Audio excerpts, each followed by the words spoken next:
C'est la chose la plus riche en fait, en vérité. Moi, honnêtement, je viens de l'Afro-Love que j'ai créé, qui est le mouvement que j'ai créé. Il vient principalement de l'Afro, comme tu peux l'entendre, et du R&B, etc., etc. Mais il n'y a pas plus belle sensation que la musique africaine. C'est vraiment difficile à expliquer, je ne peux pas développer plus que ça, il n'y a pas plus belle sensation.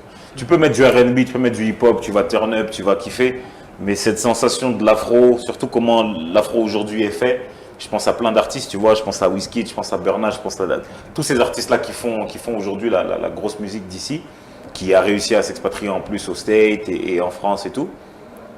La sensation que tu ressens avec l'afro, elle est hors pair. En tout cas pour moi.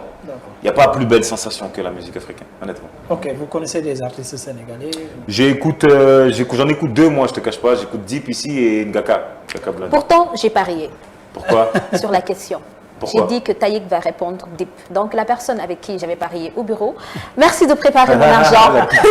Parce que j'ai gagné le pari. Ouais, Deep j'aime beaucoup. Bah, c'est une grosse star ici. Ngaka Blindé aussi. Donc, je ne me suis pas encore bien renseigné sur les autres artistes, mais j'ai vu beaucoup de noms sur la première partie. Et il me tarde de voir ce dont ils sont capables. Donc, pour l'instant, c'est Ngaka Blindé et Deep qui moi, bercent mes oreilles. D'accord. Alors, Tita, vous nous préparez demain quoi? Je sais pas, on va voir, hein, une bonne première partie. Bien chauffer le public pour que le public puisse bien accueillir Taïk. Comme on a l'habitude de faire durant ces shows, hein, en vrai. Mais bon, c'est la même chose.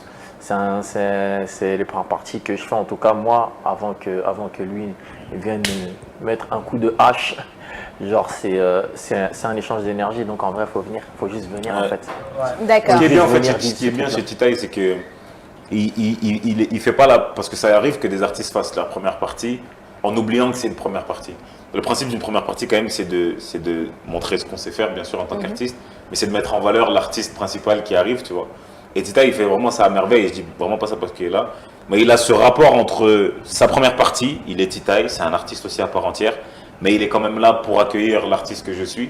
Et donc, entre chaque morceau, entre chaque truc, il a cette mise en valeur de l'artiste qui est vraiment hors pair, et c'est pour ça que plein d'artistes m'ont demandé de faire mes premières parties, mais aujourd'hui, Titaï, il a sur ça comme personne, tu vois. Et c'est pas un artiste qui a des morceaux à lui en tant que chanteur, mais c'est un DJ, mais il va te chauffer le truc comme si c'était un artiste qui était venu et qui avait des morceaux à lui-même chantés, tu vois ce que je veux dire.